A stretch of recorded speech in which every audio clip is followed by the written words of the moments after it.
Hello, everybody! I have good news for those of you who are interested in Nicaragua content because I've started up a schedule again. So there will be weekly videos. So in today's video, I am going to be talking to you guys about water bills and electricity bills here in Nicaragua. I'm going to talk to you about my experiences with the companies who provide these services, and I'm going to show you some bills. I'm going to talk about how to pay these bills, how to open the accounts, and some of the details of the problems that might come up. And yeah, let's get to it. By the end of this video, you'll know exactly what to expect when you're here actually trying to pay the bills. Now, first we will look at electrical bills. All the bills, whether electric, water, or internet, oh, hello plague, will just kind of be tucked into your front door. So you might lose them sometimes to the wind, but there's all this automation stuff you can deal with, so you won't have to worry too much about that. This is what the bills look like. You can see here in the yellow amount is how much you consumed, and then in the bottom here is how much it costs. So this electrical bill is 78 Cordoba, which is basically like $2. Whereas this electrical bill is 1,466 Cordoba, which is basically like $50. So let me kind of explain what happens here.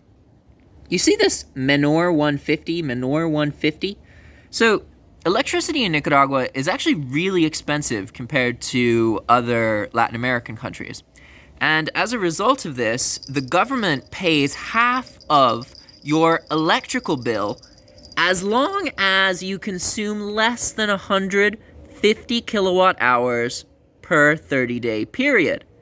So this bill is really cheap because it's only 27 kilowatts, whereas this bill is 172 kilowatts. And that's why it's so much more expensive. Like, if you think about it, look at this. This is like $2, and then this is like $45. But if you look at the power, this is 27 kilowatts, whereas this is 172. So it's obviously not billed at the same rate. And that's because the moment you use 151 kilowatt hours, you pay double for the electricity. You lose the government subsidy. So you can have the government pay half your bill if you use 150 kilowatts. But if you use 151 kilowatts, they're not going to pay any of your bill, okay? Now, this doesn't happen with the water bills. The subsidy thing is only a thing for the electrical bills. And as with all bills, whether they're water bills like this here, or electrical bills, the cost varies by neighborhood. Basically, neighborhoods here are assigned sort of a multiplier. And if you live in a really cheap area, your bills are going to be like this. Like, you're going to have 100 Cordoba electrical bills, maybe 200, 300 Cordoba, something like that.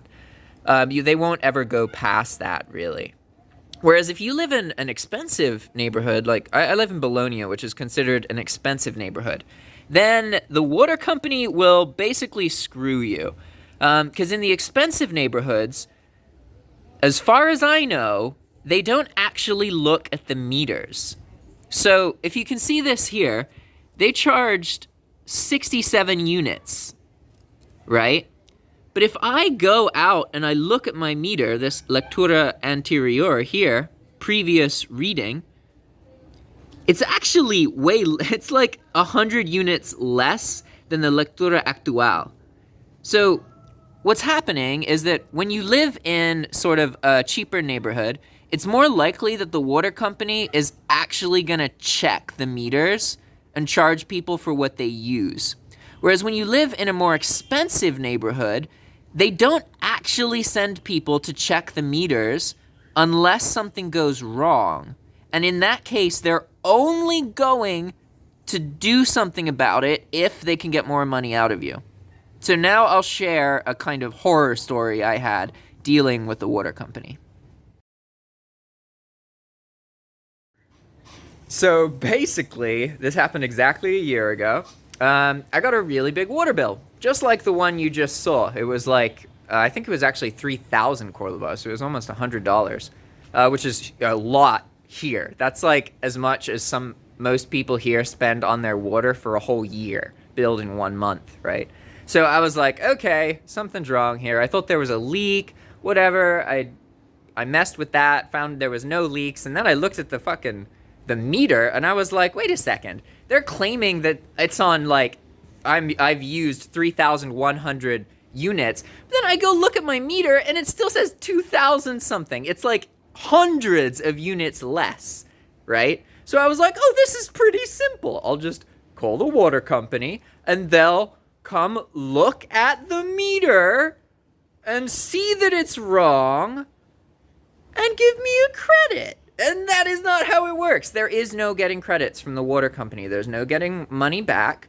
You're better off just assuming they won't do anything to fix your problem and just paying the bill. That's actually what I do. Like this overpaid bill, I'm just going to pay it.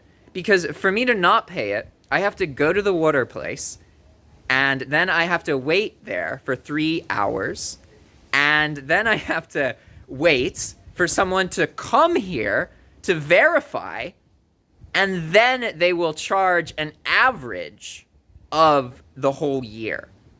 So it is actually possible for me to get this 2,000 Cordoba bill reduced down to my average, but in order to do that, I have to spend 3 hours of my time. So I just pay the bill. Like, honestly, it's not worth me not doing something else I care about. It's better to just pay the bill. But it was very stressful for me to learn that, because obviously I was like, oh, it should be simple. They should just be able to come here and look at the number and see that it doesn't match. It sounds simple, but again, that's not how it works. In reality, what happened is I went there. They're like, oh, okay, we'll send an inspector. They sent an inspector here. He looked at the house and he was like, yeah, I know what you're saying. Yeah. No, the dude's not reading your meter, and the meter's wrong, and they're just charging you stuff. Yeah. And I was like, okay, so what do we do? And he was like, I'll recommend they replace the meter. And then he left, and I got a little thing saying they were going to send someone to come to replace the meter, which wouldn't even fix the problem, because if they replace the meter, they replace the numbers. I've like overpaid by 150 gallons or whatever unit it is, but replacing the meter would reset that to 0, right? So of course they want to replace the meter, because they don't ever actually pay you back if you've overpaid. So never give them money if you think you're going to be able to get it credited, because you won't be able to. So all of that happened, and then you know what the worst part is? Nothing happened. Literally nothing. They keep sending the bill, and what I realized is it's actually a time of year. This bill I just showed you, this overpriced bill, is exactly a year since the other overpriced bill. So, long story short, the water company is going to mess with you if you live in an expensive place, and honestly, unless you really don't value your time, you're better off just paying it. That's just how it is, okay? Anyway, that's it for the water and electrical company. Now that we've gotten that out of the way, I'll talk to you about some of the kind of details about paying and opening an account. Honestly, as a foreigner, if you're renting something, the electrical the electrical and the water are always going to be set up. So you don't have to worry about what I'm talking about unless you're like buying property. Then you might need to set the account up. And as far as I know, it has to be in either the name of a resident or a Nicaraguan citizen, basically. So to pay the bill, you have options. It's actually quite easy to pay bills nowadays. The most convenient way for a foreigner to pay the bill is to take the bill itself to a Super Express or an AM/PM or any of these kind of convenience stores. You can also go to a bank, but the lines at banks tend to be a bit long, so it's better usually to go to Super Express or AM/PM. But that is only if you only have foreign payment methods. If you have access to a Nicaraguan Visa card or a debit card, well, in that case, then you can very easily pay the bills online.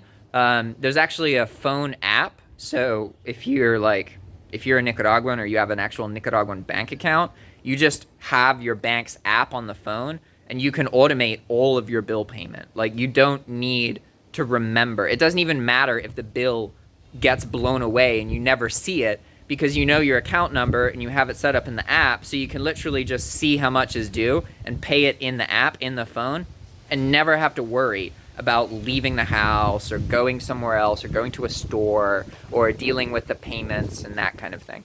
So it's actually quite easy to pay the bills if you have access to a Nicaraguan debit card. You can also just literally go to the ATM and pay the bill in the ATM if you have a Nicaraguan debit card. So for these reasons, it's actually quite useful to have a Nicaraguan account, just because it'll save you some time. And if you want to open a bank account here in Nicaragua, you can as a foreigner, but it's a little bit of a lengthy process. You'll need some references here, so you'll need to get a Nicaraguan lawyer if you're using BAC or LaFise. You'll need 2 references, and then sometimes they really want the account to be in the name of a local, but just with you basically added, and you get your own card and stuff. So that's an option. If you're a U.S. citizen, then there is this bank called LaFise, or not LaFise, sorry, Ficosa. There's BAC and LaFise. Those are the 2 main ones. And then there's another bank called Ficosa, and Ficosa has branches inside the U.S. So if you have a U.S. identity, then you can literally just come here, go to a Ficosa branch, and then open an account in the same way you would in the United States. Just show your social security number, show some ID, that's it. You don't need all this recommendation and a lawyer and all that crap.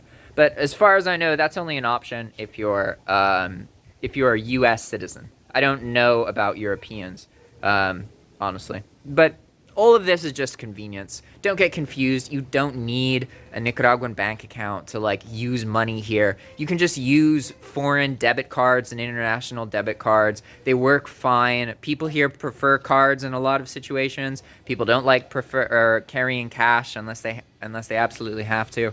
So it's actually quite common to pay for things with card. It's not anywhere near as uncommon as you would think it is, if that makes sense. If you don't pay them, especially the water company, if you don't pay it, they'll come shut your water off.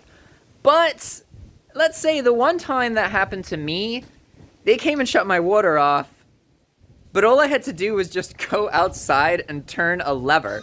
There was no lock or key or anything to turn my water back on. So they basically then just charged me 150 to 50 Cordoba reinitiation fee because I turned the water back on.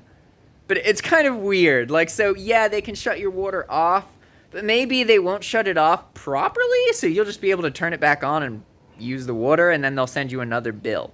Obviously, they'll keep doing that if you keep not paying your bills. So eventually they do properly shut it off. But it is kind of odd how quickly they come to shut your water off when you don't pay, but then they don't actually shut your water off properly, unless the guys who did it to me were just being nice. I don't know. I just know there's a main water access outside my house, like old houses, and you just go there and turn it on. It's pretty easy.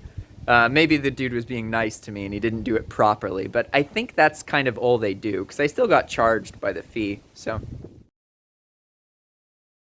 All right, guys, if you want to learn anything new about Nicaragua, please drop a comment below. I offer consultations. If you want to talk to me, I will talk to you about anything about Nicaragua, get you comfortable, tell you about my experiences here.